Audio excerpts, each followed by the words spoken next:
Hey everybody, Black Ninja 797 here, and welcome back to another episode of Left 4 Dead 2 Myth-Busting Mondays. In today's video for the final myth, we're going to be testing to see if whether or not if it is possible for the hunter to navigate through the entirety of the Hard Rain campaign without touching water. Yes, without touching a single body of water. This is one of the best myths that I have gotten in a long time, and I'm looking forward to the mini challenge at the end of today's video.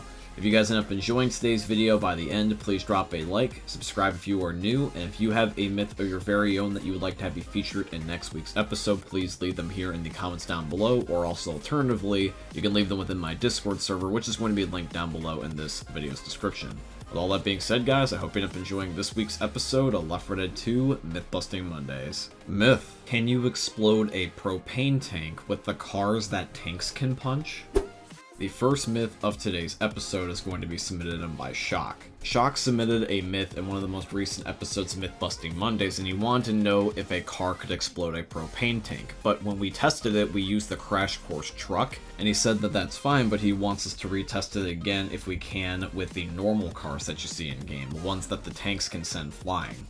So we're more than happy to end up doing it again, so we're going to go here on Coldstream and spawn in a whole bunch of propane tanks and then drop some cars from the sky, although it is a little bit tricky, not gonna lie, because the cars are trying to spawn on top of the bridge and not underneath of the bridge so they can fall down. But eventually I am able to get a car to end up falling from the top of the bridge, and it does blow up all the propane tanks. So this myth, just like the last time we tested this, is once again confirmed. It doesn't matter what type of vehicle it is, it's still gonna blow up the propane tanks no matter what. Myth: can you revive a player who got incapacitated by the Crash Course truck before they are fully crushed?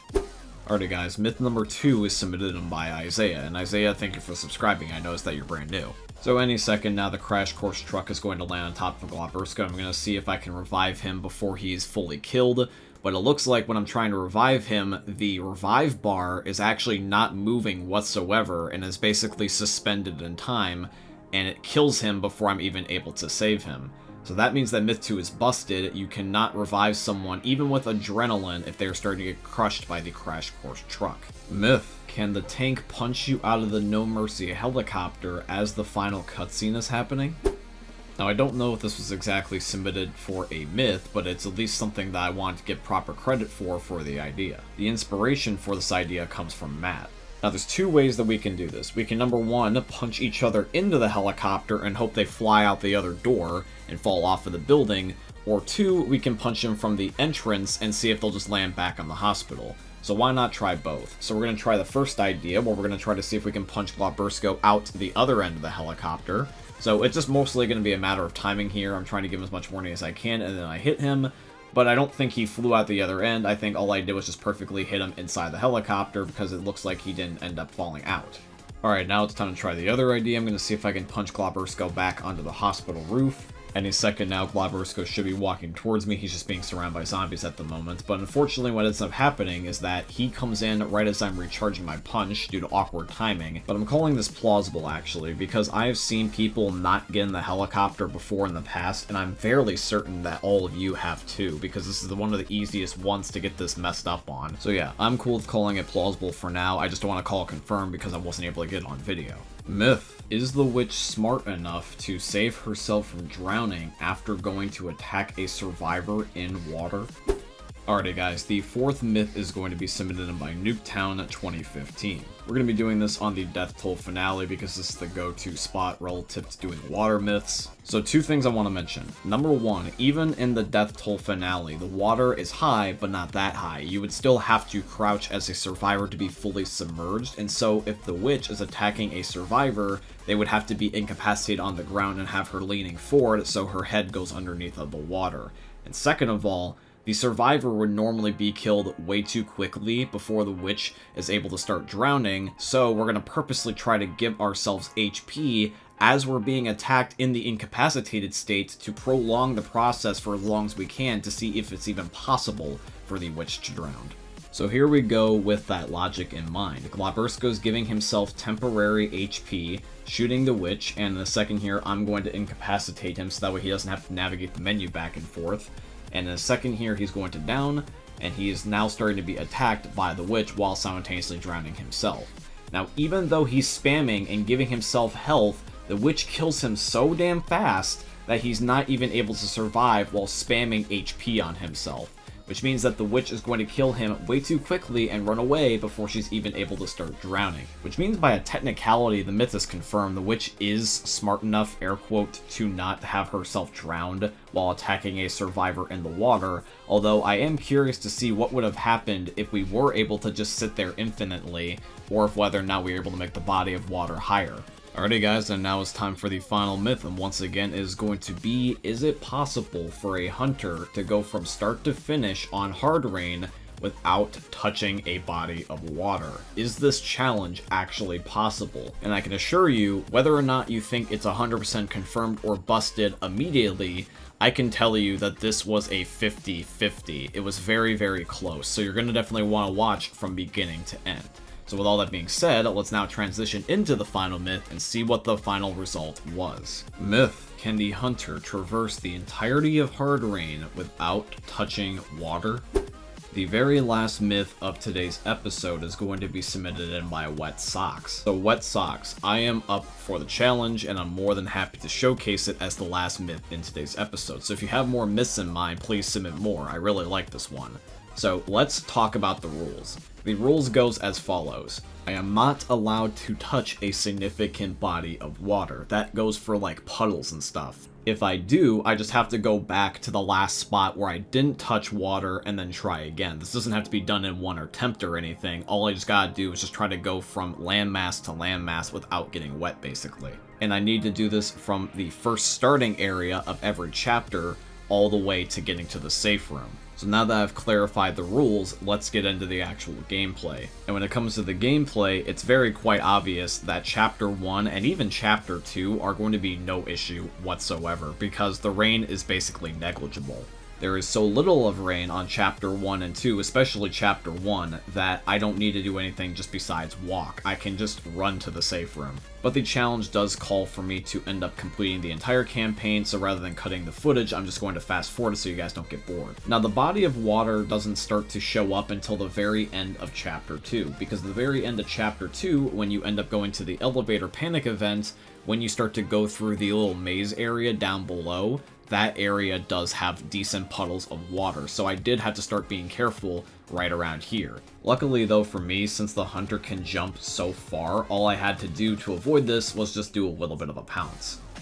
So far so good. The water really isn't of any significance. All I gotta do is just keep moving forward. So now we are on Chapter 3, and this is where things start to get complicated. Just in the prior chapter on Chapter 2, there was barely any water. Now the jump from Chapter 2 to Chapter 3, there is barely any dry land left. Chapter 3, without a doubt, was the hardest chapter to do this challenge for, because the water is everywhere starting from Chapter 3 onwards, and this layout was without a doubt the worst one to navigate through. Once it becomes Chapter 3, you're forced to essentially go on only buildings or indoors. You cannot navigate on land anymore, basically. And I'm very glad I was able to give myself permission to try this multiple times, because if I had to do this in one go, this video would be over 30 minutes long. Now, other than the very beginning of Chapter 3, coming up here in a second is also another very difficult part to navigate through. In fact, I would say that this is the hardest part to navigate through, because in a second here, there is going to end up being this tight little spot right down here.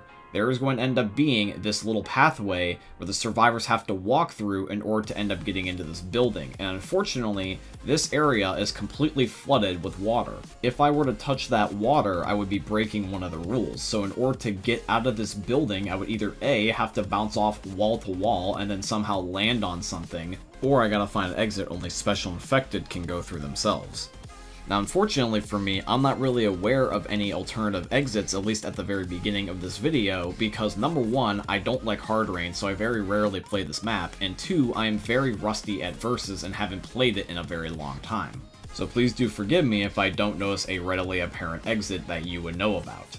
The first exit that I tried to take was just jumping through the roof, because that was my first logical option. I was just like, hey, there's a hole in the roof, why not jump through it? So that was my plan. I just decided to jump up higher and higher until I eventually got to the very top of the building, and then I got to this part right here, and unfortunately I was starting to run into an invisible barrier, which made it so that way I was getting stuck. But despite getting stuck, after enough determination, I was able to get to the very top of the roof, and I was hoping I could just fall down here, but unfortunately, there is an invisible barrier once again, and all I can do is just see where Klopursko and the bots are going, but I can't move. And it doesn't matter which part of the building I was trying to jump through, it still would not let me. This building was completely blocking me off from the other side.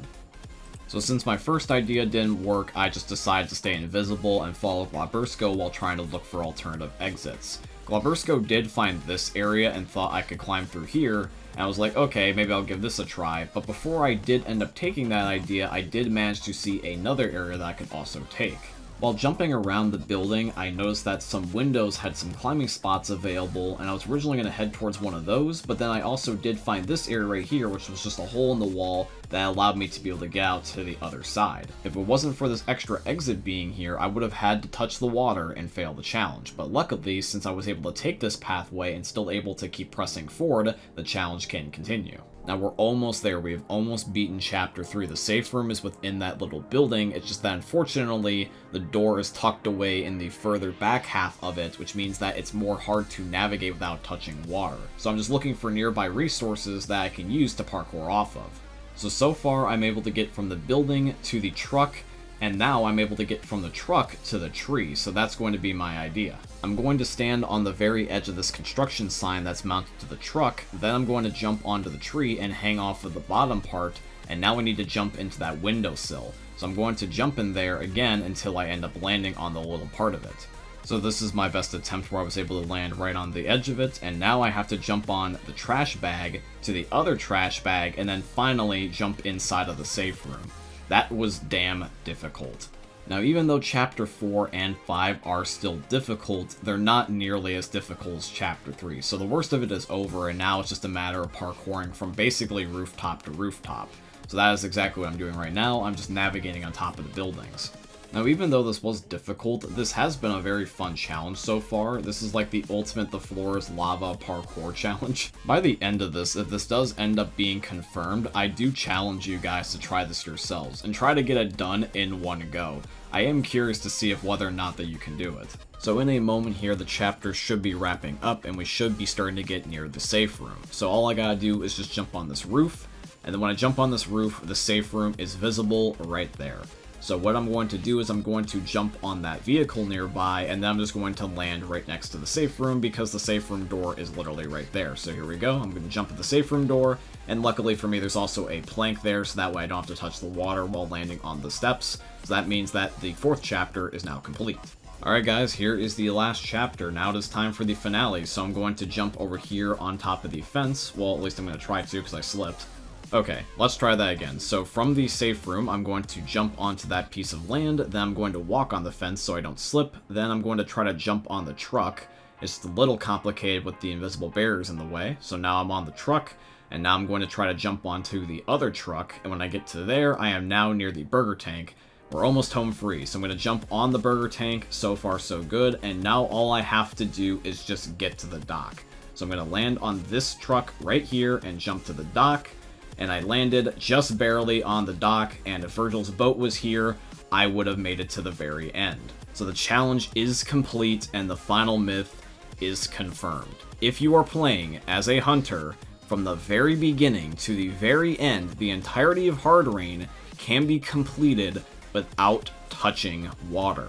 But yeah guys, that is it for today's video, and I do truly hope you ended up enjoying it. If you did, please consider dropping a like, comment, subscribe, follow, and all that beautiful stuff. And if you have a myth of your very own that you would like to have be featured in next week's episode, once again, just leave them here in the comments down below.